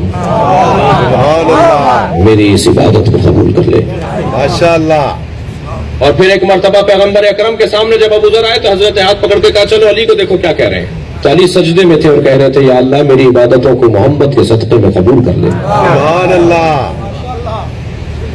ہمیں اگر مولا علی کو واسطہ دینا ہے اپنی دعاؤں کے لیے، اپنی حاجات کے لیے، تو نبی کا واسطہ دینا ہے. اور نبی کو واسطہ دینا ہے تو علی کا واسطہ دینا ہے. فقیر بیٹھے ہیں، اپنی حاجتوں کو ذہن میں لائیے اور جتنی توانائی کے ساتھ ممکن ہو سکے اس گھرانے پہ درود بھیجیے.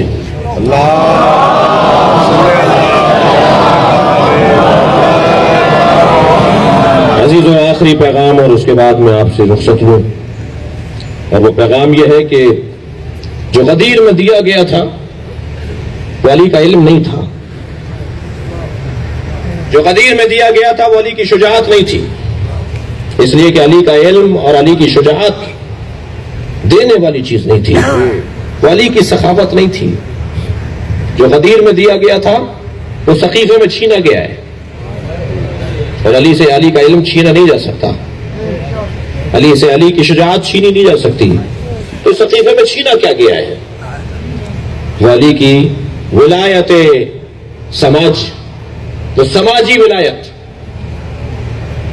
ساری کائنات جانور علی کی مان رہے ہیں، پودے علی کی مان رہے ہیں، فرشتے علی کی مان رہے ہیں، جن علی کی مان رہے ہیں، ساری کائنات علی کی مان رہی ہے، انسان نہیں مان رہا. یہ جو انسان مانے اسے کہتے ہیں اعلان غدیر. علی کی بات انسان مانے اسے کہتے ہیں اعلان غدیر. اور یہ علی کی بات انسان مانے یہ سقیفے میں چھین لی گئی کہ نہیں علی کو ہم کاٹیں گے معاشرے سے، علی کو علیحدہ کر دیں گے ہم سماج سے. اور میرے مولا جو خطبہ شقشقیہ میں احتجاج کر رہے ہیں وہ اسی غدیر میں دی ہوئی ولایت کا اعتراض کر رہے ہیں اور احتجاج کر رہے ہیں جو سقیفے والوں نے چھین لی. اور تشیع کی بنیاد ہی سقیفے کی مخالفت ہے.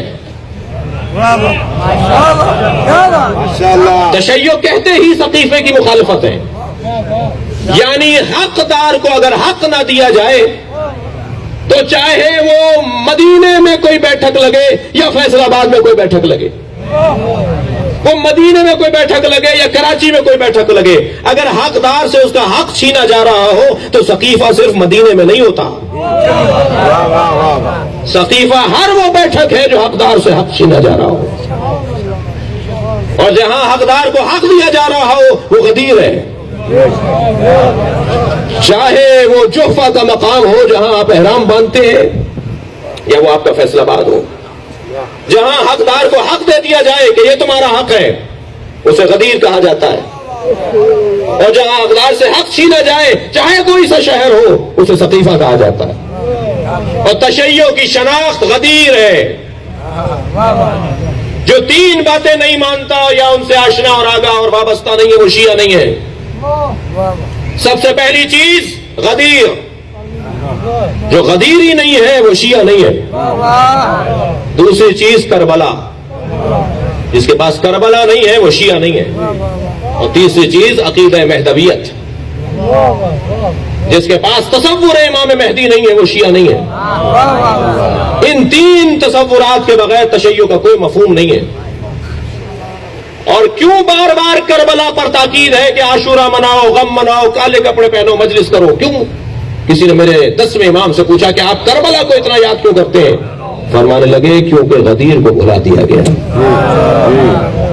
اگر لوگوں نے غدیر کو نہ بھلایا ہوتا تو کربلا کی اتنی تاکید نہ ہوتی۔ عزیزو، کربلا عوام کی غدیر ہے اور غدیر خواص کی کربلا ہے۔ غور فرمایا آپ نے، میں نے کچھ کہا؟ ماشاءاللہ۔ کربلا خواص کے لیے غدیر ہے۔ غدیر یعنی وفاداری، غدیر یعنی وفاداری، کربلا یعنی امتحان۔ غدیر بہت سے لوگوں کا امتحان بن گئی، کربلا بہت سے لوگوں کی وفاداری کا ثبوت بن گئی۔ جہاں مجمع لگا کے نبی وفاداری مانگ رہے ہیں وہاں لوگوں نے بے وفائی کی، اور جہاں حسین چراغ بجھا رہے ہیں وہاں لوگوں نے وفاداری کی۔ حسین تو کہہ رہے ہیں جاؤ، میں چراغ بجھا دیتا ہوں، جسے جانا ہے چلا جائے، لیکن لوگ حسین کو چھوڑ کر نہیں گئے۔ لیکن جہاں پیغمبر نے کہا کہ وفادار بنو، وفاداری کرو، مانو میری بات اور اس کو قائم رکھو، وہاں لوگوں نے بلا دیا۔ انس ابن مالک جیسا بڑا نام جنہیں نبی نے پالا، تو برابر میں کھڑے تھے پیغمبر کے بچوں کی طرح تصور ہوتے تھے، اس لیے کہ پیغمبر کے پاس ان کی والدہ 10 سال کی عمر میں لے آئی تھی کہ نبی کی خدمت میں رہے گا۔ نبی نے فرمایا یہ میری خدمت نہیں کرے گا، میں اس کی تربیت کروں گا۔ اور پھر چند سالوں کے بعد نبی نے انہیں واپس کر دیا۔ تو یہ نبی سے جڑے رہتے تھے، ساتھ ساتھ رہتے تھے، نبی کو دوسرے صحابیوں سے زیادہ جانتے ہیں۔ جب غدیر میں اعلان ہوا تھا تو یہ نبی کے برابر میں کھڑے تھے، نبی کی جوتیاں سنبھال رہے تھے۔ جب سقیفے کے اندر یہ دشمنی علی کے ساتھ کی گئی تو میرے مولا علی نے ان سے پوچھا انس تم بتاؤ تم نے کیا سنا تھا؟ کہنے لگا مجھے یاد نہیں آ رہا، بھول گئے۔ عزیزو، دو چیزیں علی کا دشمن بنا دیتی ہیں۔ میں اگر جملہ اور بہتر کروں، ایام ازا کی آمد ہے اور آپ استقبال محرم میں بھی مصروف ہیں۔ کربلا دو چیزیں بسواتی ہیں، ایک حب دنیا، ایک بغض علی۔ کربلا بپا ہی دو بیماریوں کی وجہ سے ہوتی ہے۔ حب دنیا کی بیماری کربلا بپا کرواتی ہے، بغض علی کی بیماری کربلا بپا کرواتی ہے۔ حب دنیا کا شکار تھے سب لوگ، جنہوں نے بلا دیا، سب کو پتا تھا۔ میرے مولا پکار پکار کے کہہ رہے ہیں جو میں کہہ رہا ہوں ایسا نہیں کہا پیغمبر نے۔ بہت سے لوگ ہلکی سی گردن لاتے تھے، بہت سے لوگ چہرہ موڑ لیتے تھے، بہت سے لوگ کہتے تھے ہمیں یاد نہیں ہے۔ یہ جو حدیثوں پر پابندی لگائی، 500 حدیثیں تو حضرت عمر نے اپنے ہاتھوں سے چلائی۔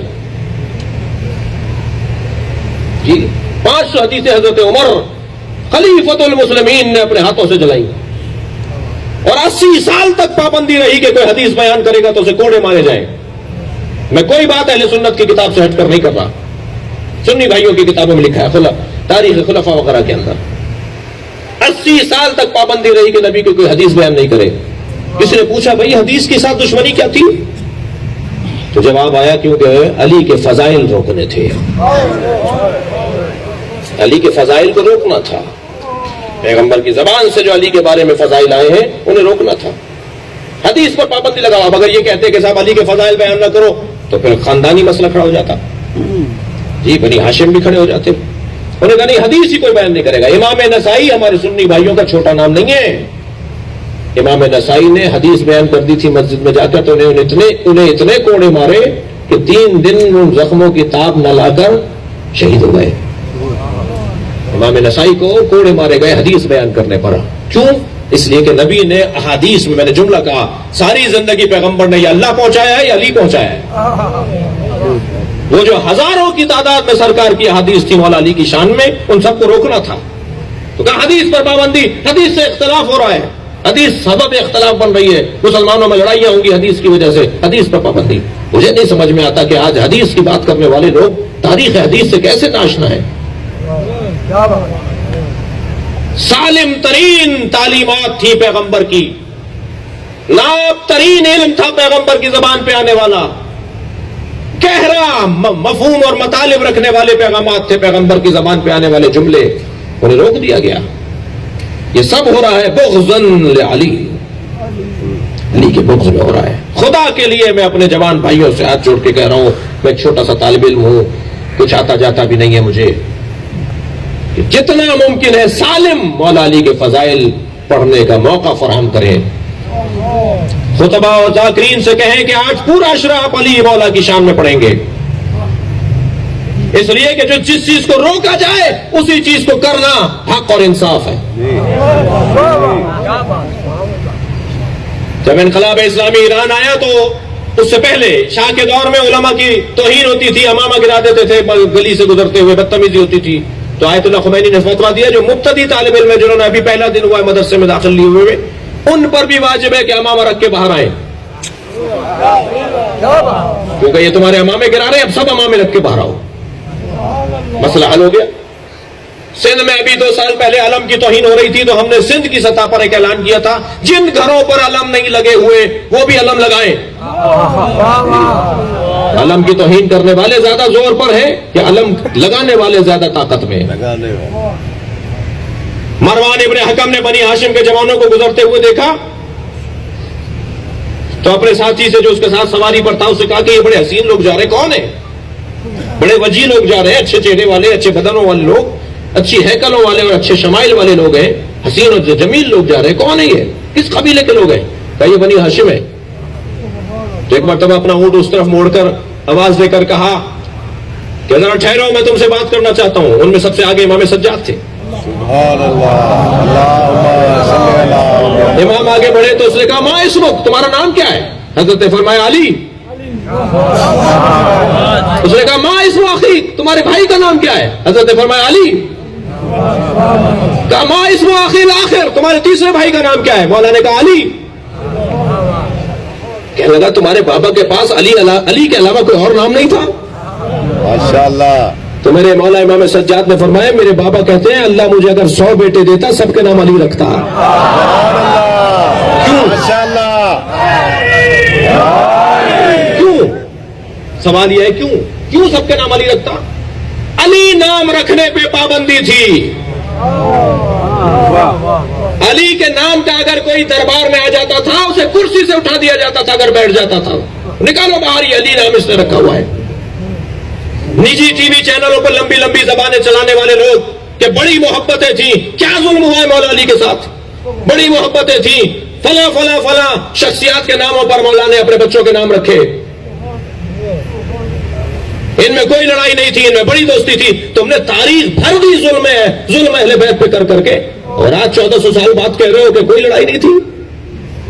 تم نے ٹریک بدل دیا، تم نے رستہ تبدیل کر دیا، تم نے مسلمانوں کے لیے ہدایت کا سامان بدل دیا اور ہدایت کا سامان ضلالت میں تبدیل کر دیا، کہہ رہے ہو کوئی لڑائی نہیں تھی۔ تو میں نے ایک جگہ ایک نجی ٹی وی چینل پہ جواب دیا، بڑا شور مچ گیا وہاں پر، اور بہرحال بڑے فساد کی بات ہوئی، بڑا مسئلہ خراب ہوا، مگر بات تو کرنے کی ہے۔ میرے مولا علی نے اپنے بچوں کے نام فلاں فلاں فلاں فلاں، بھائی یزید نام بھی ہے کربلا کے شہیدوں میں، شہدائے کربلا میں ایک نام یزید بھی ہے، شہدائے کربلا میں ایک نام معاویہ بھی ہے، ٹھیک ہے، علیہ السلام، یزید علیہ السلام ہے جو شہید کربلا ہے، معاویہ علیہ السلام ہے جو شہید کربلا ہے۔ ہمیں ناموں سے غرض نہیں ہے، اور کر رہے ہیں وہ بات کہ فلاں فلاں شخصیات کے ناموں پر علی نے اپنے بچوں کے نام رکھے۔ تو میں نے ایک موٹی سی بات کی تھی، علی نے فلاں فلاں شخصیات کے ناموں پر اپنے بچوں کے نام رکھے، انہوں نے علی اور حسن حسین نام رکھا۔ ماشاءاللہ ماشاءاللہ۔ کوئی ایک نام تو بتاؤ کہ کس کے بیٹے کا نام حسن تھا، کس کے بیٹے کا نام علی تھا، کس کے بیٹے کا نام حسین تھا؟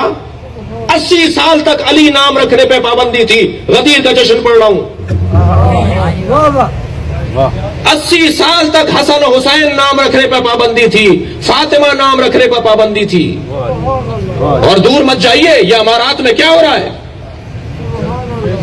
اگر اب تک کسی بچے کو یہ بات سمجھ میں نہیں آئی کہ ایسا کیوں ہوتا ہوگا، کہاں ہوتا ہوگا، یہ امارات میں کیا ہو رہا ہے، یہ دبئی ابو ظبی شارجہ میں کیا ہو رہا ہے، یہ سعودی عرب میں کیا ہو رہا ہے، جس کا نام بھی اہل بیت سے جڑا ہوا ہوتا ہے تو اس کو نکال دیا جاتا ہے. ووٹ کر دیا جاتا ہے. تو یہ اب تو سمجھ میں آ رہا ہے نا کہ اتنی مدت کے بعد اتنا بغض ہے. مسلسل ظلم ہو جاتی ہے اس خانوادے کے ساتھ. اس غدیر کے جشن کا ہم سے ایک مطالبہ ہے. آخری جملہ مجھے اجازت دیجیے، اور وہ یہ کہ مولائیت کا مطلب اپنی جانوں پر اپنے مولا کو اولویت دینا. کیا بات ہے. مولائیت کا مطلب یہ ہے جو مولا علی کے کہنے پہ داڑھی نہ رکھ سکتا ہو، جو مولا علی کے کہنے پہ نماز نہ پڑھ سکتا ہو، جو مولا علی کے کہنے پہ روزہ نہ رکھ سکتا ہو، جو مولا علی کے کہنے پہ زکوٰۃ نہ دے سکتا ہو، اسے اپنے بارے میں غور کرنا چاہیے کہ میں کتنا بڑا مولائی ہوں. ہماری جانوں پر ہم سے زیادہ حق ہے. مولا ہماری جانوں پر ہم سے زیادہ حق رکھتے ہیں. اسے کہتے ہیں مولائیت. من کنت مولا فہذا علی مولا. میں جس کا مولا تھا اب علی اس کا مولا ہے.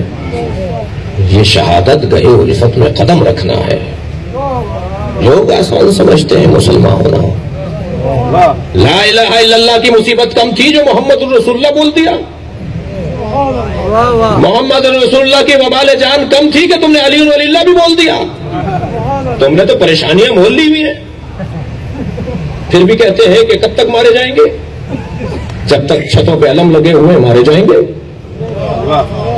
جب تک علی ولی اللہ کی صدائیں اذانوں میں آ رہی ہیں مارے جائیں گے.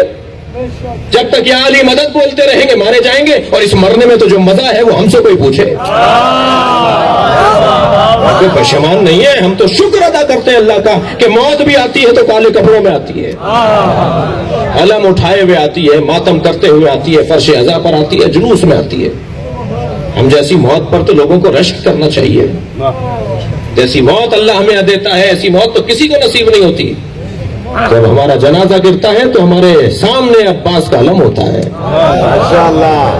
جب ہمارے کسی عزیز کی میت گرتی ہے تو اس کے سر پہ تابوت حسین ہوتا ہے. مگر مصیبتیں ہیں، پریشانیاں ہیں، مشکل ہے شیعت بھائی. 18 صفتیں بیان کی ہیں تشیعوں کی، جن میں سے ایک دو پر بھی پورا اترنا بڑا کارنامہ ہے. تاریخ تشیع میں سینکڑوں میں شیعہ ملیں گے، ہزاروں میں شیعہ نہیں ملیں گے. لیکن اللہ کا کرم ہے کہ بی بی شیعوں کی شفاعت کے لیے نہیں ہے، محبوں کی شفاعت کے لیے. دیکھیں کتنا پیار ہے اس گھرانے کو آپ سے. جیسے بچے سے پیار کرتے ہیں نا، ایک سمجھدار بچہ ہوتا ہے، محنتی بچہ ہوتا ہے، اور ایک بچہ ذرا نکما ہوتا ہے، مگر بچہ تو بچہ ہے. فرمایا فطمت محبیہا من النار. فاطمہ کو فاطمہ اس لیے کہتے ہیں یہ اپنے محبوں کو دوزخ سے بچائیں گی. ایک خاتون نے پوچھا بی بی ہم آپ کے شیعہ ہیں؟ حضرت نے فرمایا سارے ہمارے حکموں پہ عمل کرتے ہو؟ سارے ہمارے نہیوں پر صرف گریز کرتے ہو؟ کہ نہیں، سارے حکموں پہ عمل نہیں کرتے، سارے نہیوں پر عمل نہیں کرتے، اس سے بچتے نہیں ہیں ہم. فرمایا پھر ہمارے شیعہ نہیں ہو، ہمارے محب ہو. اور بی بی محبوں کو دوزخ سے بچائیں گی. یہ بی بی کا کرم ہے. سلام ہو علی مولا پر، سلام ہو اس گھرانے کی عظمت پر. اس بارگاہ میں اور اس محفل کے اختتام پر اپنی سب سے بڑی دعا یہی ہو کہ یا اللہ ہمیں بہتر سے بہتر شیعہ قرار دے. یا اللہ تجھے واسطہ ہے اس صاحب تاج حلقہ کا، تجھے واسطہ ہے صاحب تاج مولائیت کا. یہ جتنے بھی فقیر بیٹھے ہیں، جتنے بھی حاجت مند ہیں، سب فقیر ہیں. ہمارے ہاں جو مہنگی ترین گاڑی سے اتر کر بھی آیا ہے وہ حسین کے دروازے پہ فقیر ہے. ہم سب فقیر ہیں. کوئی یہاں پر کوئی امیر نہیں ہے، سب امیر حسین کے ہاں ہیں. سب اس فرش پر آئے ہیں تاکہ ہم اپنی فقیری کا اظہار کریں. یا اللہ یہ جو حاجات لیے بیٹھے ہیں، یہ جو ہاتھ پھیلائے بیٹھے ہیں، یہ دامن پھیلائے بیٹھے ہیں، پروردگار ان کی حاجات شریعہ کو پورا فرما. ان میں جو مریض ہیں انہیں شفا کلی عطا فرما، جو بے روزگار ہیں انہیں روزگار عطا فرما، جو صاحب روزگار ہیں روزگار میں برکت عطا فرما. ہمارے ان بہترین حسین پاک دل نوجوانوں کو یا اللہ تقوی عطا فرما، روزگار عطا فرما، تعلیم عطا فرما. ہماری خواتین کو عفت و پاک دامنی عطا فرما. ہمارے علماء کو تقوی و پرہیزگاری عطا فرما، ہماری قوم کو اطاعت و فرما برداری عطا فرما، ہمارے حکمرانوں کو عدل و انصاف کی توفیق عطا فرما، امام زمانہ کے ظہور میں تعجیل فرما، اپنی حاجات کی برابری کے لیے بلند تر صلوات اللہ